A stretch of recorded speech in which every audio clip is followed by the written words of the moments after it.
Hello दोस्तों, स्वागत है आप सभी का आज के इस नए वीडियो में। सो फ्रेंड्स, आज के इस वीडियो में आप लोगों को कक्षा 10 के एक महत्वपूर्ण कवि सूरदास जी का जीवन परिचय बताने वाला हूं, जो आपके पेपर में हर साल 5 नंबर का पूछा जाता है। और इस वीडियो को पूरा देखने के बाद से आपको पूरा क्लियर हो जाएगा कि किस प्रकार से इनका जीवन परिचय आप लोगों को बोर्ड एग्जाम में लिखना है। तो वीडियो को पूरा देखिएगा, एक एक चीजों को अच्छे से याद कर लीजिएगा। मैं आपको पूरा आपके बोर्ड एग्जाम की कॉपी पे लिख के बताऊंगा। तो चलिए शुरू करते हैं आज का वीडियो। देखिए, सबसे पहले आपको करना क्या है कि हेडिंग डालना है।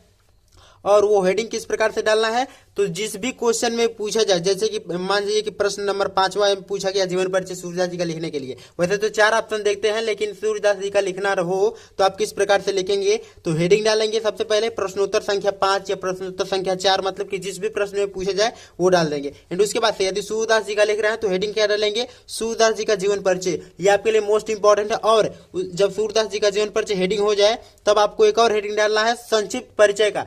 संक्षिप्त परिचय की हेडिंग में आप लोग को क्या क्या चीज लिखना है, तो बस इनका नाम लिखना है, जन्म लिखना है, जन्म स्थान, पिता का नाम, यदि माता का नाम याद हो तो माता का नाम, शिक्षा, मृत्यु, और इसके अलावा इनकी रचनाओं को लिख देना है। ठीक है, ये मतलब कि शॉर्ट टर्म में लिखना है इस प्रकार से। जैसे यहाँ पे मैंने लिखा है कि इनका नाम क्या है, तो सूरदास जी है। उसके बाद से इनका जन्म कब हुआ था, तो 1478 ईस्वी में हुआ था। और जन्म स्थान कहाँ है, तो रुनकता नामक ग्राम में है, मतलब कि आगरा के पास एक रुनकता नामक ग्राम में उनका जन्म हुआ था। इनके पिता का नाम क्या है, तो रामदास सरस्वती है। और उसके बाद से इनकी शिक्षा क्या है, तो भक्ति, दर्शन और संगीत। और इनकी रचनाएं तो सूर सागर, सूर सरावली, साहित्यिक लहरी, तथा इनकी मृत्यु जो है 1583 ईस्वी में हुई थी। और इनके गुरु का नाम क्या है, तो आचार्य श्री वल्लभाचार्य। मतलब कि आपको जितना पॉइंट याद होगा आपको संक्षिप्त परिचय में केवल वही पॉइंटों को लिख देना है। सभी के जीवन परिचय में ये रूल फॉलो करना है। ठीक है, एंड उसके बाद से अब आपको हेडिंग डालना है जीवन परिचय का। देखिए, जीवन परिचय में कुछ अलग नहीं होता है, जो आप लोगों ने संक्षिप्त परिचय में लिखा है बस इसी की विस्तार पूर्वक करके आपको जीवन परिचय हेडिंग में, मतलब कि जीवन परिचय हेडिंग डाल के उसमें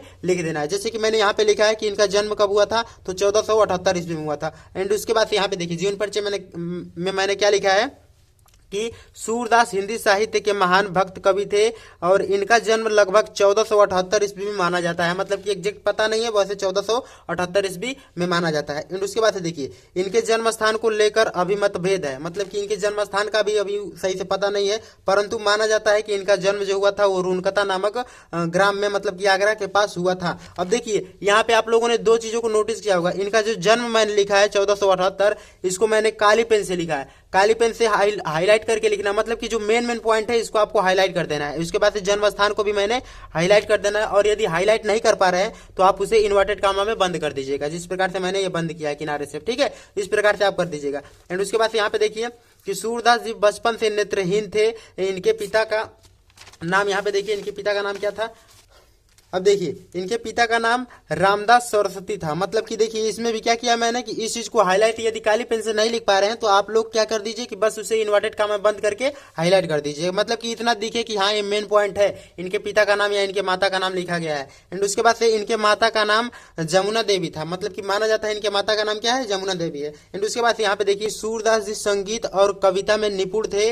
युवावस्था में उन्हें महान आचार्य वल्लभाचार्य का सानिध्य मिला, जो उनके गुरु बने। उसके बाद आप देखिए कि गुरु बने आचार्य वल्लभाचार्य ने सूरदास जी को कृष्ण भक्ति के मार्ग पर आगे बढ़ाया। सूरदास जी मुख्य रूप से ब्रज भाषा में रचना करते थे। और यहाँ पे देखिए कि भक्ति काल के महान कवि सूरदास जी का देहांत 1583 ईस्वी में 1583 ईस्वी के आसपास हुआ। मतलब कि इनका अभी एग्जैक्ट जो जन्म है और वो नहीं पता, इसीलिए यहाँ पे मैंने आसपास से लिखा है। ठीक है, मतलब कि किताब में भी इस प्रकार से दिया है, तो इसी प्रकार से आपको लिखना है। एंड अब देखिए अब आपको क्या करना है, इनकी भाषा शैली को लिखना है, जो कि मोस्ट इंपॉर्टेंट है।